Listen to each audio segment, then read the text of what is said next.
Alright, what do I use? Everybody always asks. I never tell. I always like to start with a 30-pound braid. I don't know. I like to kind of stick to a somewhat heavy-duty braid in that range. I don't like the soft, and I don't like the stuff that falls apart, obviously. So, kind of search your products out, find something you like, and just go with it. Some you have to go up to 40 or 50 pound to get the same results as, I don't know, maybe a lesser style of braid, but that's where I start off in my main line. I like 30-pound braid, darker colors. And obviously I'm going to come down. I like to use, some people use bobber stops, a couple bobber stops. For me, I like to cinch down one of your bobber knots, slide it up there, cinch it down, use a couple if you like, then I follow it with a bead as my stopper. If you're using a clear float, you generally don't have to do that, but it just takes away a little of abrasion out of the whole thing and makes for a better stop. I always use clear float bobbers. I love them. They work great. They do crack, but keep them off the rocks. They'll last a while.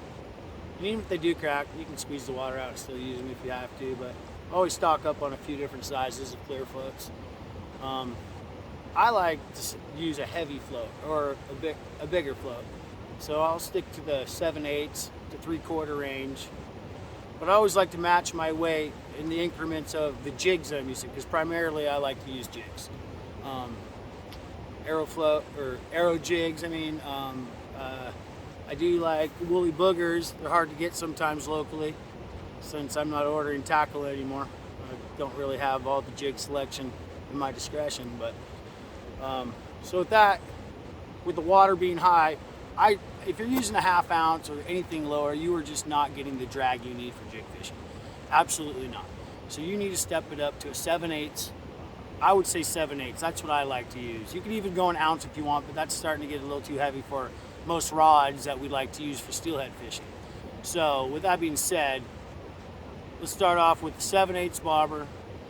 You can get away with using a 1/2 ounce, but you can step up to at least a 5/8 ounce weight if you'd like. And I like to use egg sinkers. They don't swing as much as the other ones. I believe they give you a better float and heavier currents. The profile on them, I think, matches a bobber really well. So with that being said, if I'm using a 3/4 ounce bobber, I'm probably going to use a 1/2 ounce weight. If I'm using a 7/8 bobber, I'm probably going to use anywhere from a 1/2 ounce to 5/8. And so that allows me to use an 1/8 ounce jig and a 1/4 ounce jig without really sinking this bobber, So we want to ride the line. In steelhead fishing, if you're down here, that's seconds in between when the bobber goes down and you realize that it's underwater and you have a fish. And trust me, when you're bobber fishing, that bobber goes down, you need to act like it's a fish every time.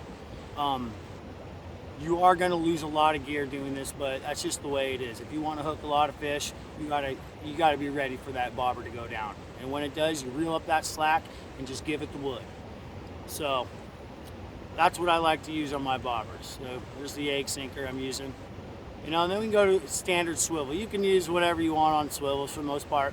I guess if I had my choice, I would go down to a smaller black swivel. Just, maybe you get a little shine off that chrome and it just, is unattractive. But anyways, I just hook it up to a swivel. Now we'll go down to your leader. So that's a big thing in steelhead fishing, is leader length, leader choice. So if you're fishing these bigger rivers, you got to get that jig down. So you're going to want to use, anywhere from 5 to 6 feet a leader. Today I'm fishing smaller rivers, so I'm at about 3 feet a leader. Fluorocarbon. Any fluorocarbon will do. 100% fluorocarbon is obviously the best. I stick in the 15-pound range. Guys like to use 12, 8-pound. I've never had to go that low to really have fun steelhead fishing. You lose a lot of fish, put a lot of gear in the water, and these fish just really aren't as shy as most people would think. I would say positioning yourself in a location where they can't see you or any sort of a tactic like that is better than really worrying about leader length too much. Now, when the water gets low and clear, yeah, maybe I go to 12 pound. But throughout the year, I'm at 17 pound or 15 pound. And I don't lose many fish. I might pull a jig out of a fish's mouth every once in a while, but I never break off. And when we're steelhead fishing, we're all out searching a trophy fish. We're not here, to catch 4 pound fish. It happens. So when you do catch those fish, you bring them right to the bank. You don't need a net unless you're in a situation where you do. You just rip them puppies right on the bank. So that's why I like to use 15 pound test, especially for jig fishing too. You got a lot of structure in the water, so it's just kind of where we're at on that. I always use a heavier fluorocarbon leader for steelhead fishing because I do not want to lose a trophy fish. I bring those big fish to the bank darn near every time. So now we're down to the jig. So I'm a big fan of the hackle jig. I think the profile is super edible. I mean, I look at it and I kind of want to bite it. But I've had a lot of success with these arrow jigs as far as, sticking in the spectrum as the natural colors is pink. I like to switch from a hot pink to these lighter shades of pink throughout the day.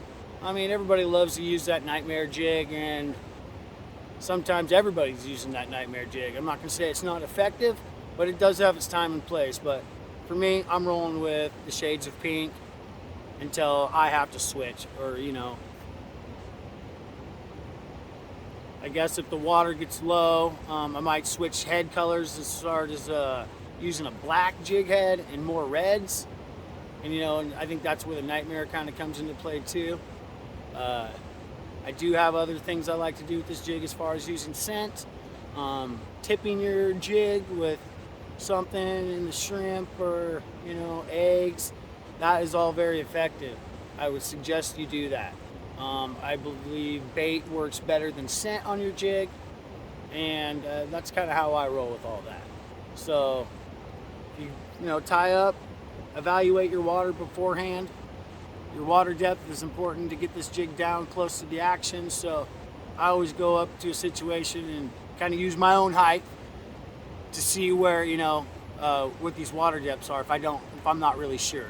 So if I jump in the water, is it going to be over my head? Well, you need to be down there, almost 6 feet, 5.5 feet, and then you can adjust. You don't want to over adjust on your bobber stop as well, because once we get past a foot or so, you got a lot of air to go on here for this weight to catch on rocks and stuff. So, I mean, there's just a lot of things to think about in fishing in general when you approach a hole. They're all different, and generally we might get hot because we're fishing the same depths and the same rigs working, and we do all have those days. But to really be effective steelhead fishermen, you need to adapt.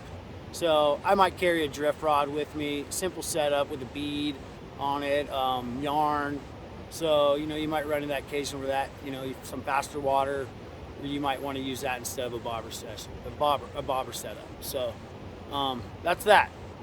If there's any other questions, put them in the comments. Remember to whack that subscribe button, and we're at 600 subscribers now, so I'd like to thank everyone for making this channel possible. Thanks for working with me. I'm new to all this, so it's like, I don't know, sometimes it's kind of scary to be in front of the camera. So I appreciate everybody taking the time and checking out Whackman and Bobbin.